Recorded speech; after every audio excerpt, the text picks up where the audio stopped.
असं म्हणतात की प्रेम कुठल्याही टप्प्यावर होऊ शकतं, पण प्रेमाच्या मर्यादा नैसर्गिक दृष्टिकोनातून महत्त्वाच्या असतात.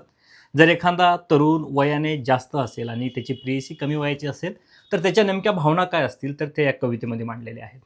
मी पाठ जुना झालो. मी पाठ जुना झालो, मी पाठ जुना झालो, अध्याय नवा तू. मी पान वाळलेलं, जोऱ्याची हवा तू. मी पान वाळलेलं, जोऱ्याची हवा तू. तुला न पाहण्याच्या का वेळा टाळतो, बऱ्याचदा मी तुझ्या घरची वाट चाळतो. तुला न पाहण्याच्या का वेळा टाळतो, बऱ्याचदा मी तुझ्या घरची वाट चाळतो. मी जळतो आज नेहमी, मी जळतो आज नेहमी, मी जळतो आज नेहमी, अन कव्हा कव्हा तू. मी पान वाळलेलं, जोऱ्याची हवा तू. मी पान वाळलेलं, जोऱ्याची हवा तू.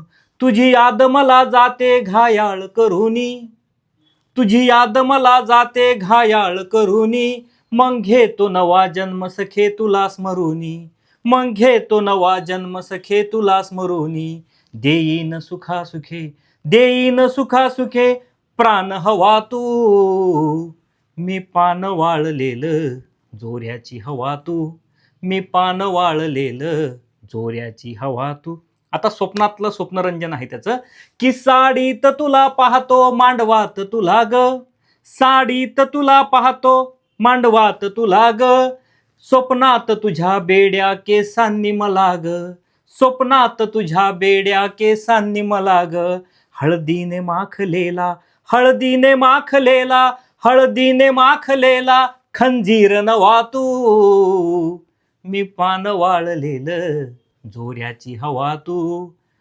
मी पान वाळलेलं, जोऱ्याची हवा तू. आणि ही एक शेवटची भावना आहे प्रत्येक प्रियकराच्या प्रियशी संदर्भात, बायकोचं नवऱ्या संदर्भात, नवऱ्याचं बायको संदर्भात, कुठल्याही दोन कपलच्या मध्ये येणारी ही अत्यंत महत्त्वाची भावना आहे. ती आहे की जीवनाची बाग माझ्या तू फूल नव्हे ग.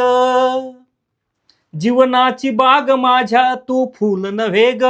जगण्याची आस मनामध्ये तुझ्यास वेग. साऱ्याच माझ्या जखमांची एक दवा तू. मी पान वाळलेलं, जोऱ्याची हवा तू. मी पान वाळलेलं, जोऱ्याची हवा तू. धन्यवाद.